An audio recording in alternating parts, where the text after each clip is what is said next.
Welcome back to A Closer Look. Again, I'm with Christy Smith from the Tanasi Arts and Heritage Center in Unicoi County. Thank you for joining us.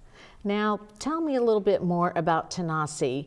For those that might just be tuning in, it's a center that was brought together to showcase the Appalachian. Will you tell us? Yes, the center was actually created to showcase mountain arts and crafts, whether it be books, whether it be anything that has to do with history, music, dance, any of those that are traditionally associated with our heritage and our traditions here in the mountains. So Tanasi actually means Tennessee in Cherokee. Oh, okay. Unicoi County actually was a big territory for the Cherokee who lived there and also hunted there. It was really a great hunting grounds for the buffalo, also for bear, and in which they used, the hides for and stuff. And Buffalo Mountain actually is called Buffalo Mountain because it's where the buffalo roamed in Unicoi County. So actually the center is located on exit 32 at the town of Unicioi's Information Center. We have a huge meeting room there and an art gallery, and it also showcases, the town of Unicioi's Parks and Recs center as well. So it's versatile. But we have volunteers mostly what we rely mostly on is volunteers to work the gallery and also to help us out in events when we have them. How does one become a volunteer? Well, on the website, tanasiarts.org, there is a tab, and you can click on that, and there's a volunteer sheet that you fill out. Oh, okay. And so any upcoming events, a lot of times if they fill up, if we're at a limited space and they fill up, a lot of times we'll, say, hey, you can go online and volunteer, or you can just show up that day of the event and we can put you on our volunteer list. So it's really laid back. Yes, it is. That is really nice. Yes. I'm sure you have a certain amount of volunteers that are there all the time that just love being there, and so they just volunteer a lot of their time there. Yes. Do you have paid employees there? We only have right now under the grant, we have 2 paid employees, and of course with the grant as well, we do pay the artists and the people who are taking care and leading the workshop under the grant as well. That's great. Yes. What are your hours at the center? Right now, we go from 9 to 5, Monday through Friday. And then on Saturdays, we open from, I believe it's 9 to 2. And Patsy Redding, who is an artist, and she is our main volunteer. But we always, a lot of times, our own artists within the gallery, they come and volunteer as well. So, which is great, but we are always looking for new volunteers. It almost sounds like a co-op a little bit, you know. You have your art there, you come and help out, and everybody kind of pays it forward a little bit. Well, that's neat. Well, tell me a little bit about some of the upcoming events you guys have going on. Yes, of course, February 24th is the storytelling at Unicoi County High School. That sounds like a big event. It is. It's going to be a huge event. It sets 1,000 people, and so I'm really hoping that 1,000 people show up, which would be great. There it is, February 24th, 5 to 8 p.m., Unicoi High School Auditorium, and you can learn more at tanasiarts.org.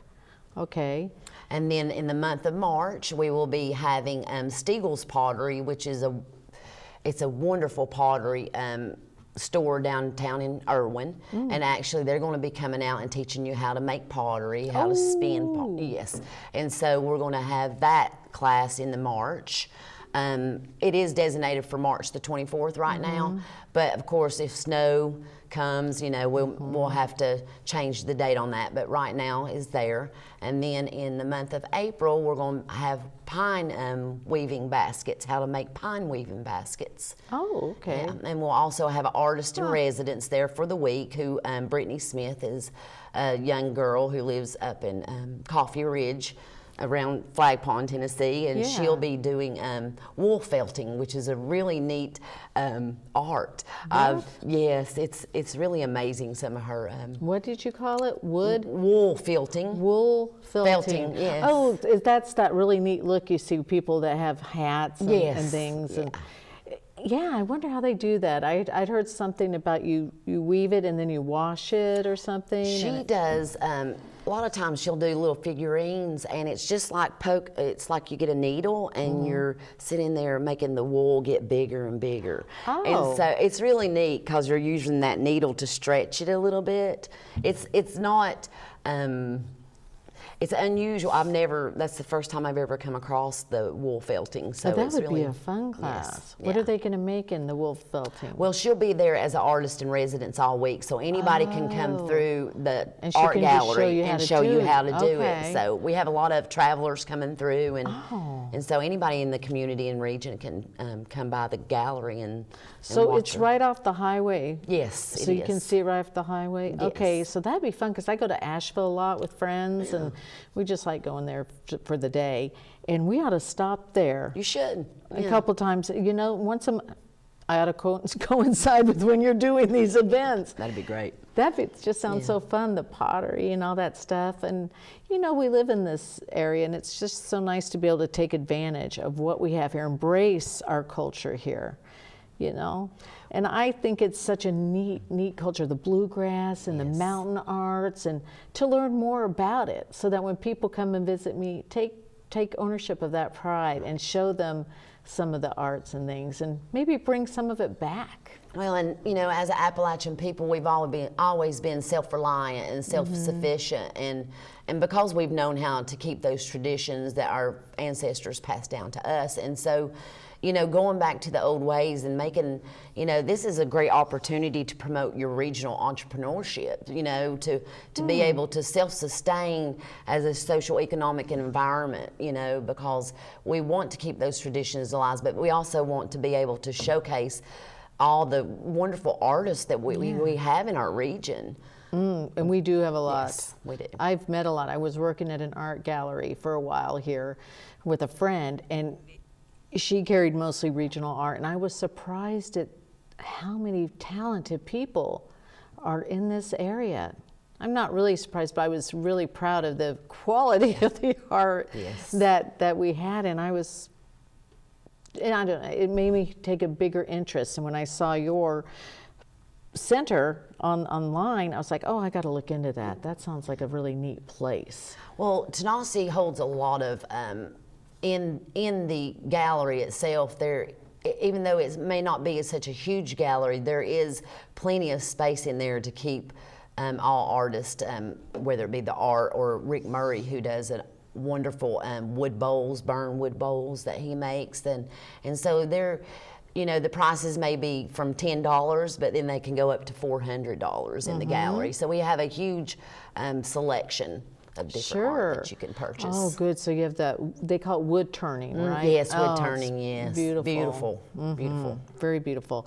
And so you've got, okay, in February you've got, what was it again? Storytelling. Storytelling, and then March pottery, and then April was the felting. Yes, and then the pine weaving baskets. And the pine, is that in May? Or is, That's April as well. oh. Yes, we have because we have to, there's 2 artists in residence during the grant cycle, and so Brittany will be there in March, and then the next gentleman will be probably in June, so.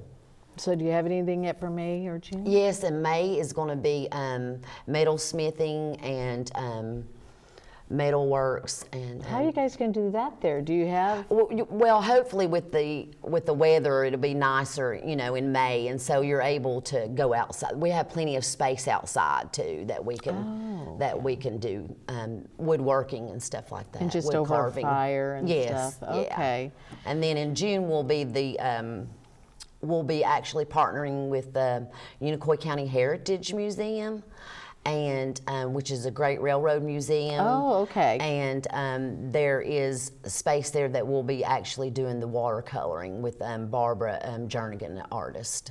Oh, wow. And then in July we'll be beekeeping, learning how to. Beekeeping. We used to have keep bees. bees, We yes. had bees. We had about 5 hives. Nice. Yeah, we had our own honey and all that stuff. And then just one year, the bees just, you don't know why they die. You know, we had a couple of the hives just get some infected type of with infected, something. Yeah. And then, you know, of course, a lot of times they leave and you got to go bring them back, and, you know.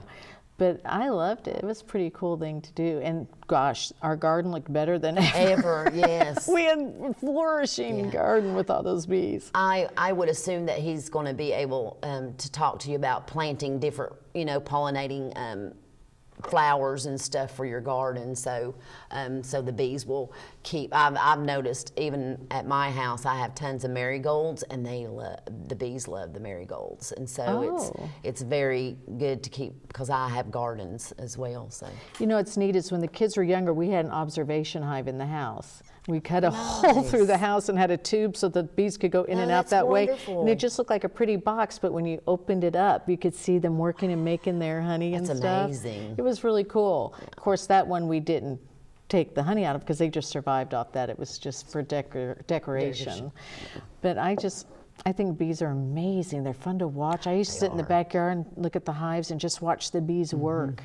And they are amazing. And without them, really, you know, we wouldn't be able to we can't survive without bees. Exactly. We can't survive without bees. Exactly. So yes, so the grant ends at the end of July, and so hopefully we will write another one for the following year as well. Well, very good. Oh, and here we've got again, just a reminder of the Art of Storytelling, February 24th, 5 to 8 at the Unicoi County High School Auditorium at TanasiArts.org. Well, thank you so much, Christy, for being here today. I really enjoyed talking to you. I've enjoyed talking to you as well. And I'm glad we learned about Tanasi Arts and Heritage, and hopefully we'll be able to go there soon and check it out. Thank you for joining us for this edition of A Closer Look. We'll see you again next week. Have a great week.